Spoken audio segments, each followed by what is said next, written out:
how to buy a second property with zero money down. Nada, none of your money. That's the topic for today's episode. And without further ado, let's dive in. Hello everyone, and welcome back to another episode. If this is your first time tuning into Novarise Invest, this is your channel for real estate education. So today we're going to talk all about expansion. A lot of you have been wondering, well, I already bought one house. How can I buy a second property without having to wait another 5, 10, or 20 years from today? If that's one of your unresolved mysteries, well, you came to the right channel. So for that, what we're gonna do, we're gonna go straight into the board. So before we dive into any tips, any strategies, let's try to understand one thing, right? So let's assume you already have your house. This is your primary residence and you live here, and you bought it quite some time back, and you either finished paying it off or maybe you've paid off most of the mortgage and there's very little money left, and you're not doing anything with it besides just living in there, and you are trying to find creative ways to generate more capital because you're actually interested in getting a second property, right? So the way to go about it is to first understand equity. So what exactly is equity? It's whatever you have or whatever value you have acquired in an asset. In this case, we're talking about the house, right? So there are a couple of ways that you can get equity. One is through the down payment, right? Which will give you some level of equity because you have to put a certain amount of money down in order for you to acquire this house. The second is through debt paid off, right? Pay off, because as you're paying off that debt, you get more and more equity on your side because you're owing less and less money to the bank. And another way to get equity is through simply appreciation. There are two ways to get appreciation.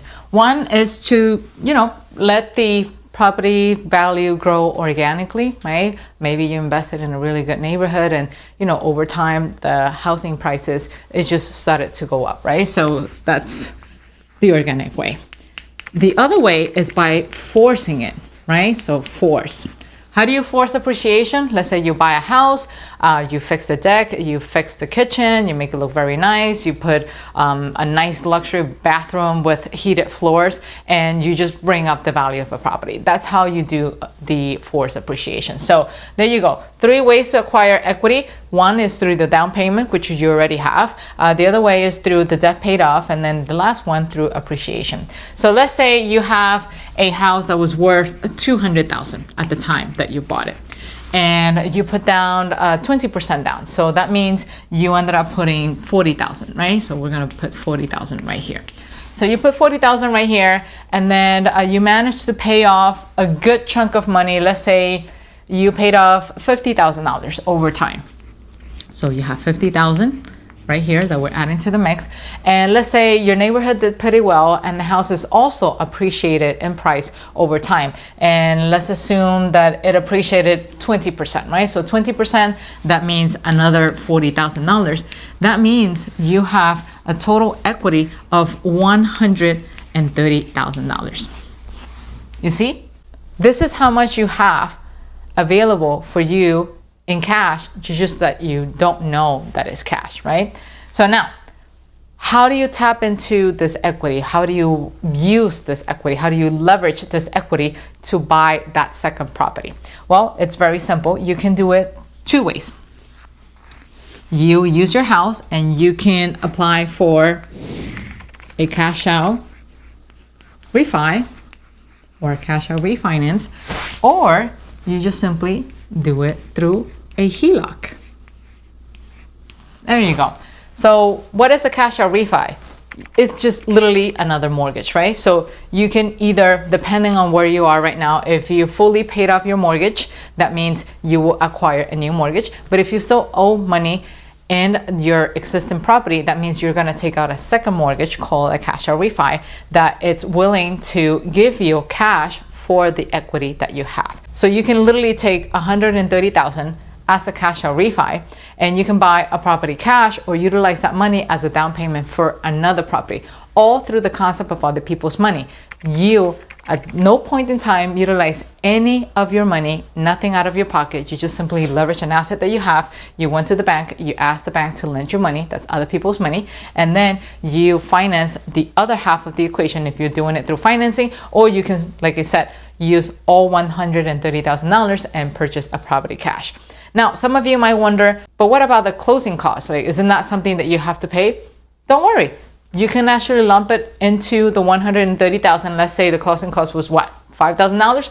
So now the total value of your cash out refi is $135,000, out of all of which is going to be paid by your tenant, because this is a strategy that we're utilizing to purchase a second property to invest in real estate, right? Because this is a real estate investment channel. So you can actually take all of this money and you can put it in a property, generate cash flow, generate income, and have your tenant pay for the loan, pay for the closing costs, and hopefully, if you do all the math right, you can even enjoy some additional money left at the end and enjoy that cash flow for yourself. Now, if you decide to go through a HELOC, that's also another strategy that you can leverage. How does a HELOC differ from a cash out refi? Well, a HELOC, it's sort of like a credit card. It's a credit line that you get from the lender, right? And let's say, for example, you go to a bank and you say, hey, I want to get a HELOC for $130,000.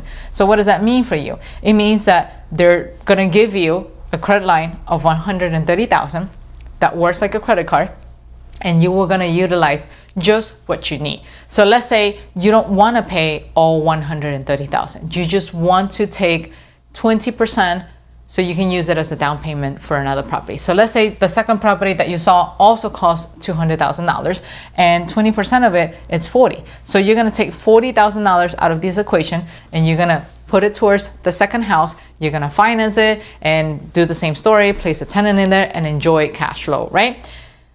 The beauty about utilizing a HELOC is that you only pay for what you need, as opposed to here with a cash out refi. As soon as you take all $130,000, you have to start paying interest in all of the $130,000. But with a HELOC, you only pay interest on that option of that choice of that portion of the money that you choose to take out from the account. Now, I know that a couple of naysayers out there might be saying, but you're not telling the full story. HELOCs don't have a fixed interest rate. HELOCs have a variable interest rates, and that means it's not good for people. I mean, says who? I think the reason why people don't do well with mortgages or loans that have variable rates is because they just simply didn't get educated, right? Because those who have been following this channel, they know for a fact that interest rates, they don't necessarily stay put forever. There are times where the rates are going up, and there are times like today where you're gonna get historical low interest rates, and that's when you come in and you enjoy the advantages of a HELOC. So what if the interest adjusts 6 months down the road? We're still talking about a low rate, and then 6 months later you're analyzing again, and then if you've had another low rate, but then let it be it. But if you're in the process of trying to shop for rates or trying to figure out what's the best way or the best approach for you to go, whether to use a cash out refi with a locked interest rate or to use a HELOC with a variable interest rate, it's all a matter of you understanding what it's up with the economy. Are rates going to go up or are rates going to go down? If the rates are going to go up, well, you certainly will not want to pick this choice. You will certainly want to make sure you're locked yourself with a low rate and, you know, have that nicely low rate for the next 15, 20, or 30 years, depending on the length of the mortgage. Okay, so you got it right there. You got a cash out refi, you got a HELOC, but there's also a third tip that I want you to leverage so that you can buy that second property without having to put any of your money down. And before we continue with that next tip, if you're enjoying this episode, do not forget to hit the like button right here so you can help this episode rank and help other people like you who are looking for information of this kind. So what's the other way? What's the third way that you can use to buy that second property without having to use any of your money? And that's through the use of credit cards. There are two types of credit cards: the personal ones and the business credit cards. Of course, ideally, you will not use your personal credit cards because every time you rack up debt in those cards, it's going to impact your credit negatively. Ideally, what you want to do is to use business credit cards. In fact, I have a video down here that I've talked about the use of credit cards for the expansion of your real estate portfolio, and it's actually a lot simpler than you think. But back to this episode, if you're leveraging business credit cards, then you don't have to worry about the debt showing up in your personal credit, which makes it great because all you can do is to use the business credit card to get the 20% down, and then you can still go to the lender and ask for financing through a mortgage and not have to worry about that debt showing up in your personal credit report. So this is actually a great deal. It's a great tool. I'm not gonna go over that in detail because I already created an episode a couple of months ago that talks about the subject. So make sure you check it out right here. And for those who are actually looking to learn more details about the cash out refi or the HELOCs, I have created an episode right here.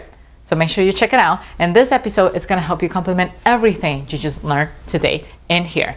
So hopefully you enjoyed it. And until then, we'll see you guys next time. Take care. Bye-bye.